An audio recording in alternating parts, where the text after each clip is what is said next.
doing our cross-site scripting attack. So we have read about what are the types of attacks over here, how exactly that attack looks like, because there are some body tags, some scripting tags over here which can be used to execute any script or code on the JavaScript payload. So what could be the possibilities? We have learned about what are the types of cross-site scripting are there, which is reflected, stored, and DOM based over here. And the most important part, today we can start with our practical session. So reflected XSS is the simplest variety of cross-site scripting. It arises when an application receives data in the HTTP request and includes the data within the immediate response and the unsafe way. So as we have discussed yesterday, that the payload of our cross-site scripting, which has the three parts, and one of the part is your reflected one, can be pop up on a single command execution.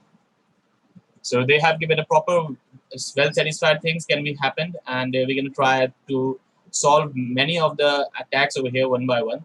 So over here, they have given, you can simply check the URLs, the parameter, wherever the parameter is available to simply execute the parameter values, the payload, there could be an attack. Stored XSS, which can be stored on the server side, which is also known as persistent, which can be impact of the responsive part. So DOM environment, which basically works with your backend HTML format, so which can be on the server side document part. So we can try with the impacts.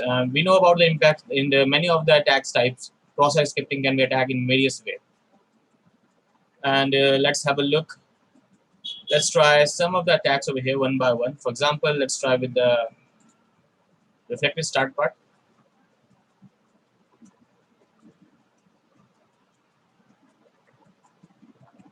Okay, so this was, let's go to the lab over here.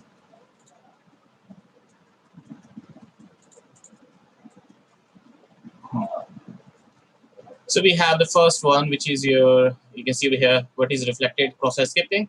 So as I mentioned, you reflected in a single pop-up.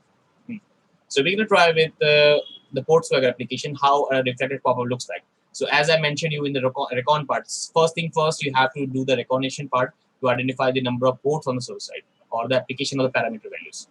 So you can see over here, they have given a URL. Look, simply try to look the URL. It's the domain name, and they are using a search parameter. The search parameter, which is basically identified with the term, and they are using a gift one over here. So over here, the application echoes the supplied search in the response in URL, like they have given you search for GIF. So what can attacker can do? Attacker can try the status code. Assuming the application doesn't perform any other processing of the data, an attacker can construct an attack like this: insecurewebsite.com status message, and he can put his bad payload over here. The bad stuff means the payload type. Anything which can be a parameter value can be reflected. It can be a vulnerable point. For example, let me show you over here. Suppose, see this one.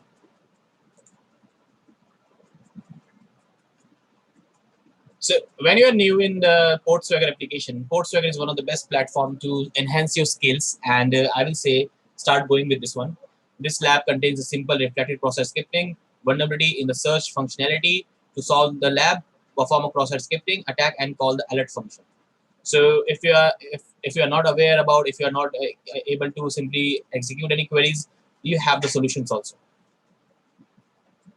Copy and paste the following search in the search box. But what exactly this one is? They are using a script tag with the alert function, which is pop-upping integer 1.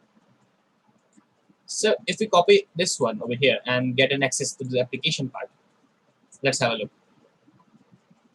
Port Swagger is free to all to enhance their skills, and there are many more things over there. So see this one. You will see something blog like this, a normal website blog. The major agenda of your is to simply identify what are the parameter value can be assumptions. For example, the URL C. So most of the attacker, what do? If they have a search parameter, just like this one, search for the blog.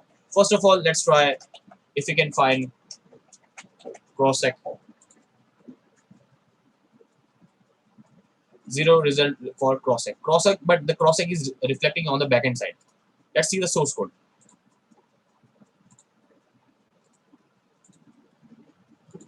The cross-check is reflecting on the H1 tag. So what we can do over here, we can try to simply manipulate, or we can try to simply execute our payload, which we have already given. Script alert 1 and script tag close. So if you search for this one, you will see a pop-up which is numerical 1. The major objective of this first lab is to identify what should be found and where should be found those.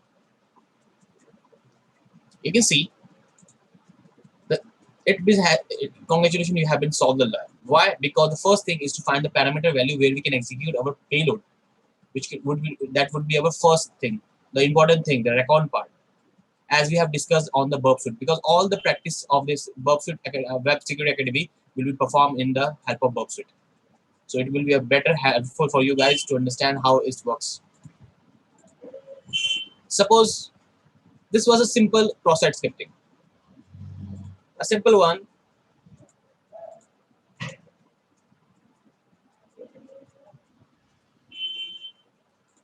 Let's try have a look with different attributes.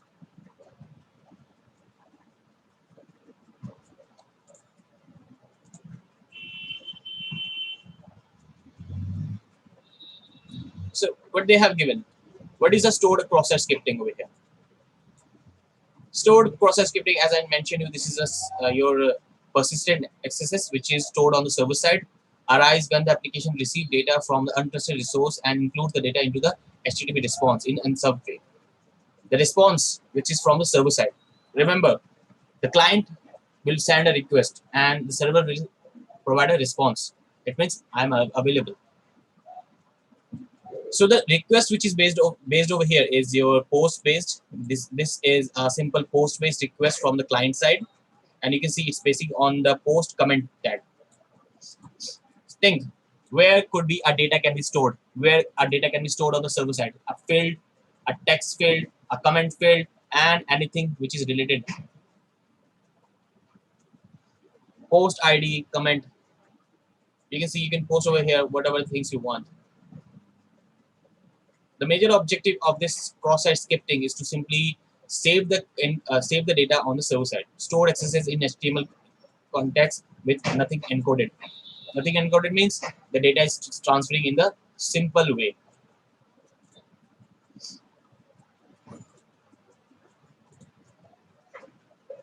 See, this lab contains a stored XSS vulnerability in the comment functionality. Comment box. To solve this lab, submit a comment that calls an alert function. A pop-up, you will say that. So you are saying enter the following into the comment box. A simple script. Again, the simple script they have mentioned. Enter a name and an email and a website. Comment, post, and go blog. See, let's have a look this one.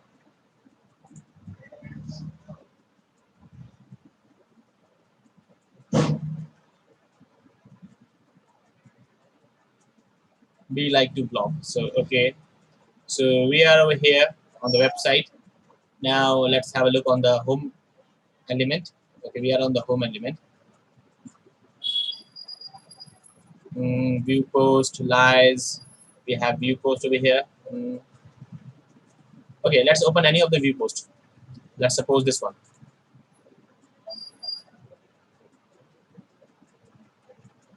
Now what we have, we can see a comment, leave a comment for this one. A comment will save on the server side. But what we're going to do over here, we're going to save our payload. So in this scenario, the most important thing is to examine if we are simply input a payload on the server side, it should be properly validated or sanitize our input validation. Let's have a name this one. Cross check.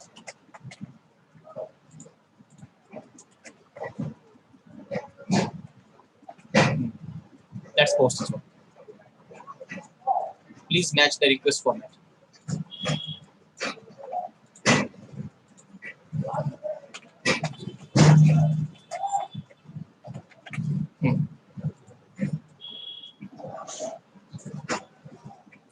So you can see over here, it's been solved. Why? Because the data has been stored on the server side. Whenever a client will visit on the specific field where the data has been stored, it will first will pop up the query which we have stored over there. See, one is pop-upping over there. And why this happened? Because the payload has been stored on the server side, which could be lead us in a various things can happen. The first thing is to identify the parameter values one by one, which can be help us for the later part. And the important thing is to examine one by one the queries.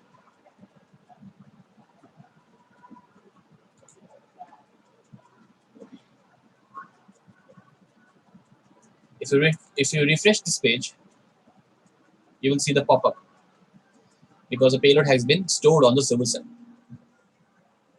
which can be helping various tags and various things can be happen over there.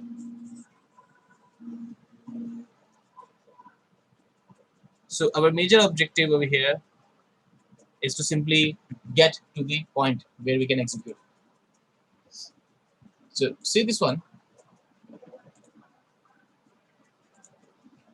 The XSS, the stored XSS, what could be the impact of stored XSS? If an attacker can control a script that execute in the victim browser, then they can typically fully compromise that user. The attacker can carry out any of the actions that are applications and the impact of the reflected XSS vulnerability.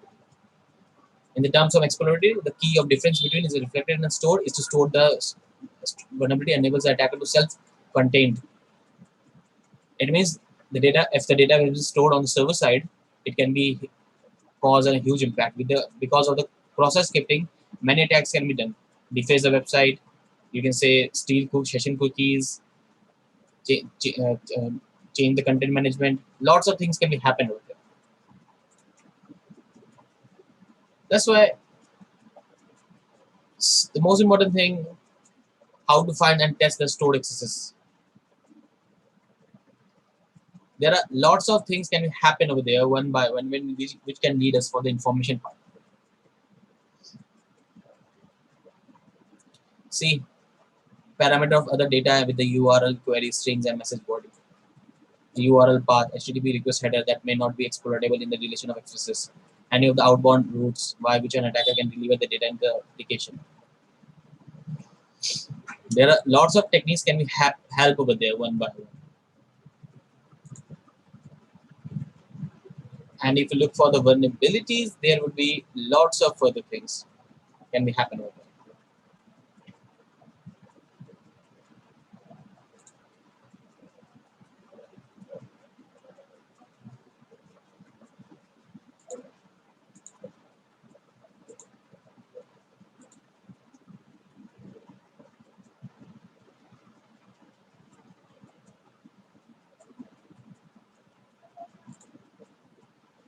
You can go to the view learning materials, or you can access the labs over here. See, reflected XSS in HTML context with most tags or attributes are blocked.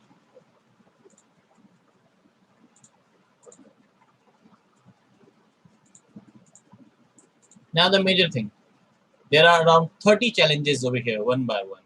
Reflected process scripting in HTML context. As we know that I mentioned you, HTML is just like your body type, the interface. So what do we have over here? This lab contains a reflected process scripting vulnerability in the search functionality, but uses a web application firewall, which is your WAF. Web application firewall to protect cross-site scripting to be executed to protect against common XSS vectors. To solve the lab, perform a cross-site scripting attack that bypass the web and alert the document.cookie. Now the most important thing is the document.cookie is your JavaScript content which can use for session popping the session cookies parameter. So your solution must not require any of the user interaction. Manually trigger an alert in the own browser will not solve the lab. See. So if you are not aware, check this one. They have given the cheat sheet that you can use. Inject a standard process scripting such as image source on error alert document.cookie. Sometimes the skip tag will be not work because skip tags are basically blocked by the firewalls, and they are using on error alert. On error means if the application put an error on server side. Sometimes they put an error. Observe this payload get blocked. Use burp intruder to test which tags and attributes are being blocked. Burp intruder to identify the one by one all the specific parameters that can be help us for leading the vulnerabilities and other functionalities things. So our major objective of this cross-site scripting would be to identify the first attributes which is encapsulated by the part. So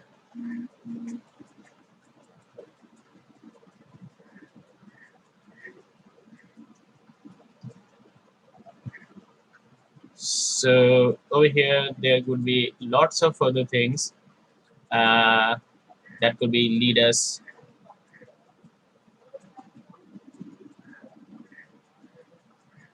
many further parts also. So over here we're going to try one by one. And the most important part is the cheat sheet. Remember, there will be always a cheat sheet to examine. The cross-site scripting cheat sheet contains many vectors that help us to bypass web and filter. You can select vectors by event tags or browser or proof of concept included in the event vector. You can download the PDF if you want.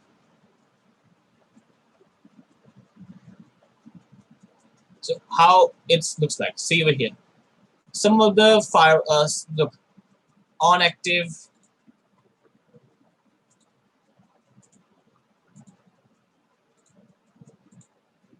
On active, the event handler that do not require user interaction. A attributes, you can see they use this kind of attributes to bypass the firewalls.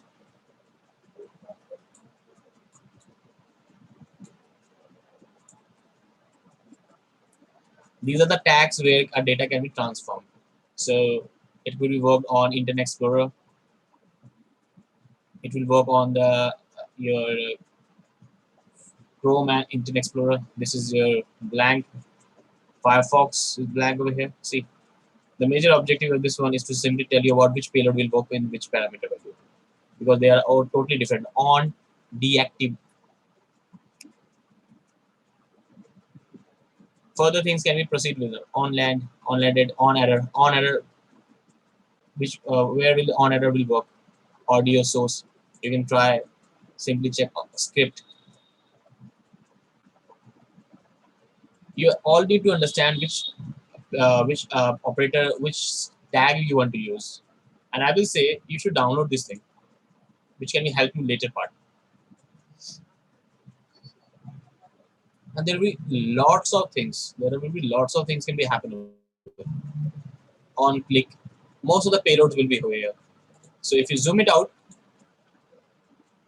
you will know which payload I should use in which time, because it will show you only the alert functions. And there will be some videos also. And that will be some port swagger videos. And there was nothing else.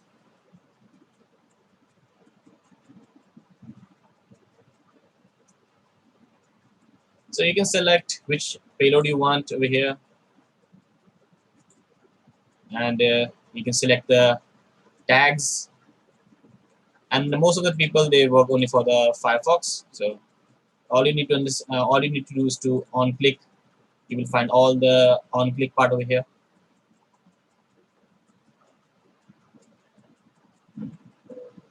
Remember one thing, we don't have that much of time to simply check all the possibilities one by one. So we have to specify the current one. And that's why over here, it will show you all the possibilities. Image source, blogs, things can be happen there. Let me show you one thing.